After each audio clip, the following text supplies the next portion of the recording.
Love. Not just romantic, be it platonic or friendly or familial. எதுவாக இருந்தாலும் உங்களோட லவ்வை உள்ளுக்குள்ளேயே வச்சுக்காம ஓப்பனாக அவங்க கிட்ட எக்ஸ்பிரஸ் பண்ணுங்க. டெய்லி இந்த ஐ லவ் யூ சொல்கிறது, எனக்கு உன்னை இவ்வளோ பிடிக்கும் அவ்வளோ பிடிக்கும்னு சொல்கிறது, அதை மீன் பண்ணல. வேர்ட்ஸில் இல்லை, நம்மளோட சின்ன சின்ன ஜெஸ்டர்ஸில். லைக் இப்போ ஒரு ஹெக்டிக் டேக்கு அப்புறம் நீங்கள் வீட்டுக்கு வந்ததுமே அவங்களுக்கு ஒரு லாங் ஹக் கொடுத்து, நீ தான் என்னோட ஹோம், சேஃப் ஸ்பேஸ் அப்படிங்கிற மாதிரி அவங்கள ஃபீல் பண்ண வைக்கிறோம்ல, அது. இப்போ ஒரு சாங் கேட்குறப்ப அவங்க நம்ம மைண்டை க்ராஸ் பண்ணாங்க அப்படின்னா நம்ம மட்டுமே சிரிச்சுக்கிட்டு இல்லாமல் அவங்கக்கிட்டேயும் அதை ஷேர் பண்ணி அவங்களுக்கும் அந்த ஹாப்பினஸ்ஸை கொடுக்கறது. இப்போல்லாம் நீங்கள் லாங் டிஸ்டன்ஸ் ரிலேஷன்ஷிப்ஸ்லாம் எடுத்துக்கிட்டிங்கன்னா ரீல்ஸ் எல்லாம் ஷேர் பண்ணி லவ் எக்ஸ்சேஞ்ச் பண்ணிப்பாங்கல்ல. நம்ம கூடவே இருக்கவங்களா இருந்தால் அதெல்லாம் பண்ணக்கூடாதுன்னு ஏதாவது இருக்கா என்ன? அவங்களுக்கும் அந்த ஹாப்பினஸ்ஸை கொடுக்கலாம் தானே? காசா பணமா எவ்வளோ தான் அள்ளி அள்ளி கொடுத்தாலும் குறையாமல் இருக்கிறது அன்பு தானே.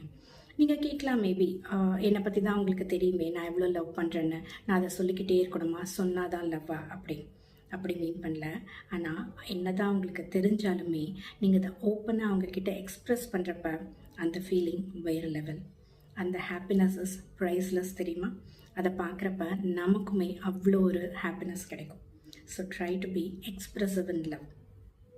If we have the power to make someone happy, why not use it to the fullest?